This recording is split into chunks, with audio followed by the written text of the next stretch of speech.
जय श्रीराम. तर हनुमान जयंतीच्या तुम्हा सर्वांना खूप खूप शुभेच्छा. तर आता वाजल्या 3:30 आणि 3:30 वाजता माझे सगळे स्वयंपाकाची तयारी चालली आहे. काय काय ते मी तुम्हाला दाखवतेच, कारण आज आमच्या गावची यात्रा आहे, बारामती खंडच या गावची. आणि आम्हाला जाणं पॉसिबल नाही आहे, म्हणजे मला तरी जाणं पॉसिबल नाही, कारण जी मूर्ती मॉर्निंगला ट्रेनच नाही आहे. त्यामुळे आमर नैवेद्य घेऊन जाणार आहे तिकडे पुण्यावरून बारामतीला. तर त्याची सगळी तयारी चालली. 6 वाजेपर्यंत त्याला निघायचं आहे आणि मला पण 6 वाजता जिमला जायचं आहे. आणि तुम्हाला मी दाखवते माझी काय काय तयारी झाली आहे ती. 2 वाजता उठले मी, आता वाजले 3:30 आणि तुम्हाला तयारी दाखवते. तर मी इकडे कणिक वगैरे मळून ठेवले. इकडे तात्पुरती मी भजी काढून ठेवली आहेत, जेवढे नैवेद्याला लागणार आहेत तेवढेच. आणि जे पीठ आहे ते असंच ठेवले, कारण म्हटलं नंतर ना सवाशणी जेवण घालायचं त्यावेळेस मी टाकेल. गुळवणं झाले, कारण आज 5 सवाशणी पण मला जेवायला घालायच्यात. इकडे माझं पुरण होते आता, आणि इकडे माझी आमटी पण झाली. आता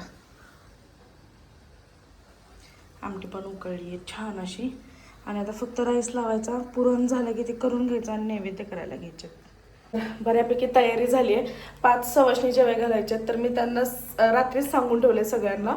आणि मला आता जिमवरून आल्यानंतर मी जिमला तरी पण 10:30पर्यंत येण्याचा प्रयत्न करणार आहे, 10:30 वाजेपर्यंत, कारण मला 11:30पर्यंत सवाशणी जेवण घालायचे आहेत. आणि त्यानंतर मग मी पण जेवण करेल. तर खूप आता हे झालं आहे मला. आत्ता तसं झालं की ना कधी होते कधी झोपते, पण झोपायचं नाही, कारण मला जायचं आहे जिमवरती. आम्हाला चाललं आहे त्यामुळे, आणि ट्रेनर पण नाही आहे. सो चलो, थोडंफार ॲडजस्टमेंट करावीच लागते. तर चला मी माझी बाकीची तयारी करते. त्यानंतर मग मी पुरण करायला घेतलं. आणि पुरण करता करता मनात असेच विचार आला की आईच्या घरी असताना कधीच कामाला हात न लावणारी, कधी किचनमध्ये न जाणारी, आज बघा एकटीने सगळं मी हँडल करते. भले ते नॉनव्हेजचा स्वयंपाक असो किंवा पुरणपोळीचा स्वयंपाक असो, सवाशणी कितीही जेवायच्या घालायचं असो, सगळं काही एकटीने हँडल करते. आणि मला हे हँडल करताना काहीच वाटत नाही आहे. आणि आईच्या घरी आपण किती नखरे करतो ना, नाही मला करायचंच नाही आहे, मला जमत नाही, मला हे होत नाही, मला ते होत नाही. आणि इथे सासरी आल्यानंतर मात्र सगळं काही जमतं. असं वाटतं की हेच जर काम आईच्या घरी केले असती तर अजून 2-3 वर्ष तिने ठेवून घेतलं असतं. पण इट्स ओके गाईज. मी जशी सासरी आले ना, तसं मला सगळं काही जमायला लागले. आणि मला आधी पुरणपोळीचा स्वयंपाक वगैरे म्हणजे काहीच येत नव्हता. इथं आल्यानंतर मी सगळं शिकले, म्हणजे नॉनव्हेज असेल, पुरणपोळी असेल, व्हेज असेल, सगळं काही. कारण मी माहेरी कधी कोणत्या कामाला हातच लावला नाही. किचनमध्ये जाणं तर लांबच, किचनमध्ये मी कधीच गेले नव्हते.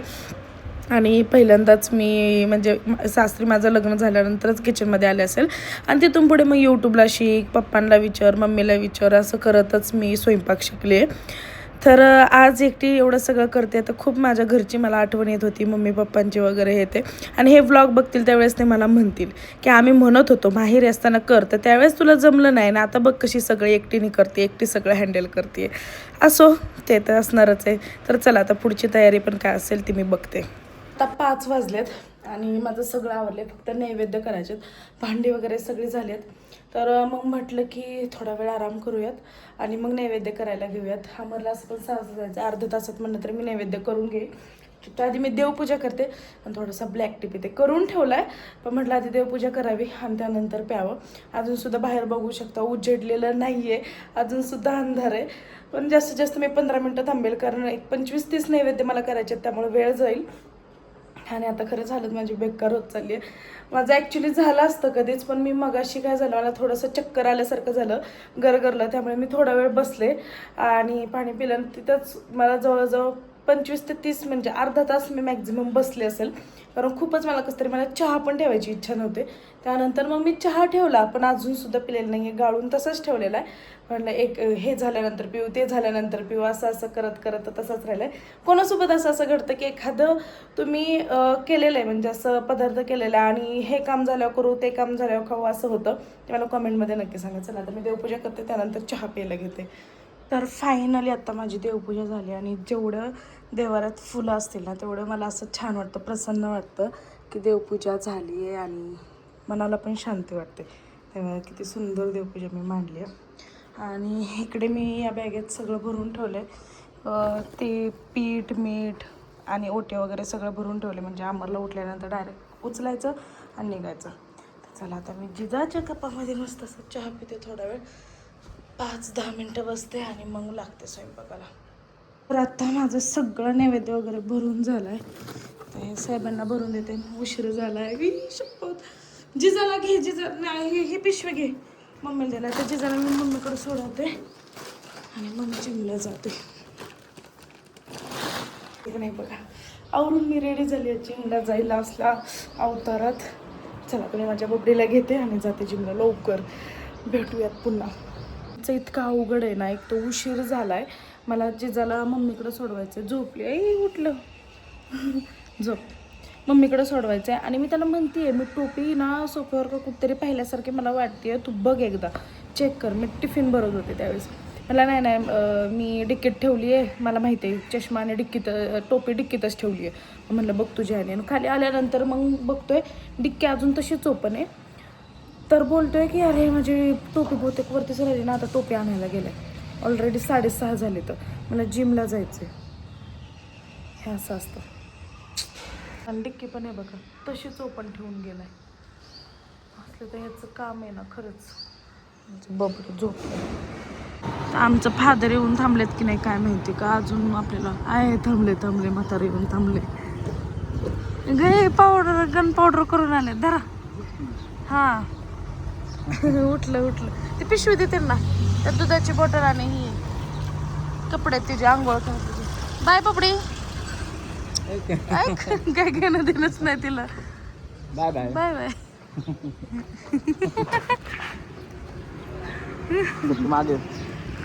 जस्ट मी जिमवरून आली आहे. जिममध्ये व्हिडिओ काढायला वेळ भेटला ना कारण खूप गर्दी होती आणि एकटीला सगळं हँडल करायचं होतं. त्यामुळे आता पहिल्यांदा पोळ्या लाटून घेते कारण आता मी 10 वाजले आणि 10 वाजता मी काही करून येणार होते. तर 11 वाजता सवाशनी मला जेवण घालायचे. ते जेवले की मी डायरेक्ट कल्टी मारणार आहे. घर दुखायला लागले. चला आता पोळ्या पटकन लाटून घेते त्यानंतर भेटूयात आपण. इथे मी ताटं बनवून ठेवलेत. आता ते लेडीज पण येत आहेत आणि फक्त आता गुळवणी वाढायची आणि पोळे वाढायचे. बाकी झाले सगळं. आणि किचन पण मी क्लीन अरे यार किचन पण क्लीन करून ठेवले. भांडी घासून. त्यामुळे आता टेन्शन नाही मला. चलो गाईज सगळं झालं. ताटं वगैरे करून झाल्यात. आता मी वाट बघते सवाशनी यायची. माझं सगळं म्हणजे मी सांगितलेलं 11:30 टाईम पण 11:45 सगळं झालं आहे. त्यामुळे सगळ्यांना मी आत्ता बोलवायला गेलते आणि सगळे येत आहेत पण आवरून. आमच्या मॅडम पण आलेत बाबांकडून. तिला आता थोडं खाऊ घालते आणि त्यानंतर आंघोळ घालते. सगळं झाल्यानंतर निवांत आणि मग मी निवांत जेवण करते आणि झोपते. आणि बघा एक सवाशीन आलेली आहे अशा प्रकारे. अजून येत आहेत. करायची जा काय खाते करा चालू जेवायला. मोठ्या ब्लॉग मध्ये युट्यूबला झालं. तर जस्ट झोपेमधून मी उठली आहे आणि का मी तुम्हाला दाखवते. मला टेन्शन आलं की गावाकडून मी आम्हाला म्हणू का नको की तू ये नको कारण हालतच एवढं डेंजर झाली आहे. बघ हे बघा एवढा जोरात पाऊस पडतोय. विजा कडत आहेत. मला समजत नाही की मी त्याला काय सांगू की इकडे ये की नको येऊ. कसला जोरात पाऊस पडतो यार. आणि बारामतीला ऊन पडले अक्षरशः ऊन आणि ते पाऊस चालू.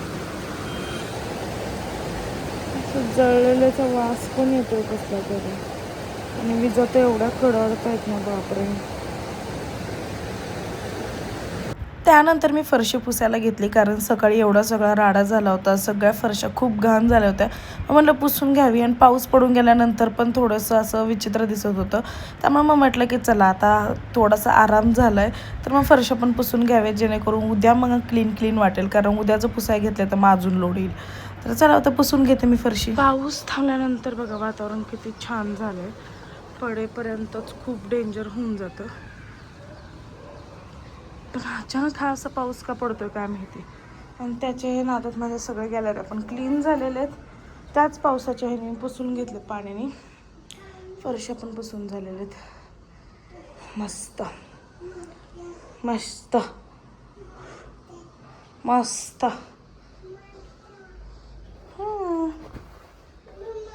ओ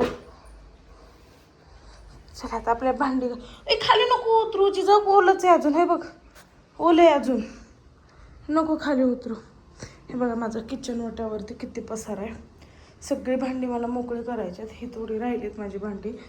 अचानक स्टोरेज फुल झाल्यामुळे माझा व्हिडिओ स्टॉप झाला. तर ते सगळी भांडी मी घासून घेते आणि आता इथून पुढचा व्हिडिओ येणार ना डायरेक्ट मोबाईल चार्ज झाल्यानंतर येईल. कारण 1% आत्ता झालेत 6:45. अमर पण आला. अमरला जेवण दिलं, गरम गरम पोळ्या वगैरे करून दिल्या. आणि आता मी पण जेवण करते. सकाळी मी फक्त भात आणि आमटेच खाल्ले होते आणि व्हिडिओ करायला काय मला जमलं नाही कारण खूप कंटाळा आला. काय झालं, काय देऊ इकडे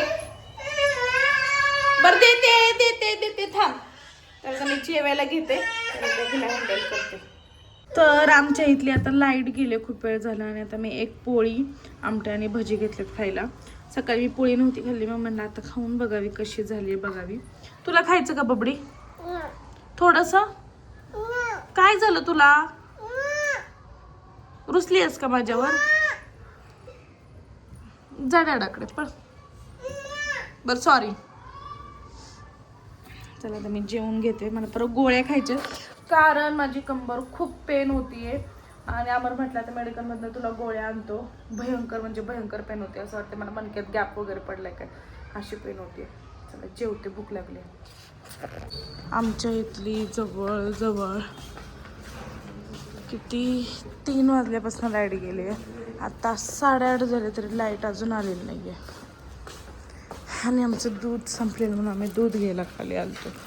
नशीब लिफ्ट जनरेटरवर चालू आहे, नाहीतर 5व्या मजल्यावर इम्पॉसिबल पॉसिबल. अरे यार किती फ्लॅश दिसतोय. म्हणजे जरा मी काय आणलंय, ज्यूस ज्यूस ज्यूस ज्यूस. हे सगळी कांडी तू चघळलीस, आता ज्यूस कसा पिणार तू? जिजा नाटकी आहे. जिजाला सोडतो का?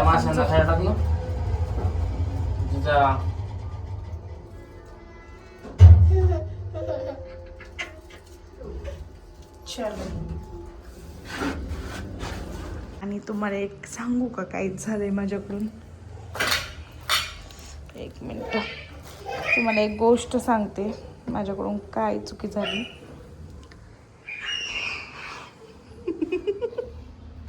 दूध तापायला ठेवलं, अक्षरशः पातीला करपलं. पावशेरभर दूध होतं यात, सगळं यार वेस्ट गेलं. आता हे पातेलं करपलेलं निघणार आहे की नाही काय माहिती. यार त्यात पाणी पण नाहीये, भांडी घासायची राहिली आहेत, नुसतंच वाजतंय. काय झालंय आज काय कळेनाच.